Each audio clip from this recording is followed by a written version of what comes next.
Oh non! Encore un autre film d'amour qui finit de la même manière, tabernouche. J'en ai plein mon casque. Quand est-ce que ça va changer tout ça? Vous aussi, les comédies romantiques ringards et relous, ça vous rend au bout du rouleau. Vous avez envie d'expérimenter quelque chose de différent. Alors pourquoi pas jouer à Fog of Love, le jeu où vous êtes le héros de votre histoire d'amour? Mais là, comment je fais pour commander ce jeu? Rien de plus simple. Rendez-vous au universludo.ca.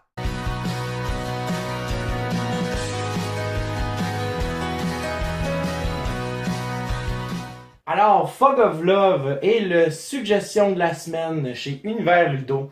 En fait, Fog of Love, c'est un jeu qui est super intéressant où est-ce qu'on va avoir deux joueurs qui joueront des personnages fictifs avec des traits de caractère et aussi avec une profession, mais surtout, qu'est-ce que l'autre joueur a remarqué qui lui a fait tomber en amour avec cette personne-là. Donc c'est ça en fait qui est intéressant, c'est que c'est une histoire d'amour, c'est une comédie romantique. Fog of Love en fait, là, on pourrait dire que c'est un simulateur de relations d'amour. Ou moi comme j'aime bien l'appeler, c'est un générateur de comédie romantique. Donc si tu désires être le prochain Woody Allen ou le prochain Xavier Dolan, ce jeu-là, il te le faut.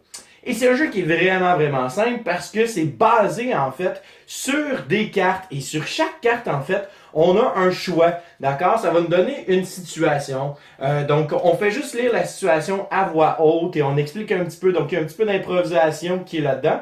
Et les deux joueurs, en fait, décideront d'un choix qui est sur la carte, le A, le B ou le C, via ces jetons-là. Donc, comme tu peux voir, il y a différents dessus.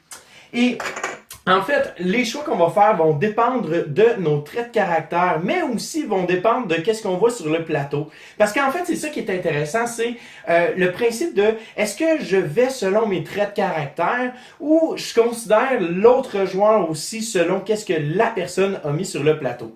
Parce que c'est ça le petit truc en fait. C'est que si tu choisis la même chose que l'autre personnage, eh bien, habituellement c'est positif parce qu'on va avoir des points de bonheur hein, qui sont juste ici sur notre carte personnelle. Et plus nos points de bonheur sont élevés, plus qu'on risque de gagner la partie. Et en fait, ce qui nous fait gagner la partie, c'est pas nécessairement si nos traits de caractère ont été satisfaits, c'est vraiment avec les cartes destinées. Donc les cartes destinées, c'est des conditions de victoire qui vont dépendre de différentes choses. Ça va dépendre en fait si les deux décident de rester en relation, ça dépend aussi du nombre de points de bonheur que l'autre personne a, le nombre de points de bonheur que toi tu as, aussi le nombre de petits jetons que tu as sur le plateau ici.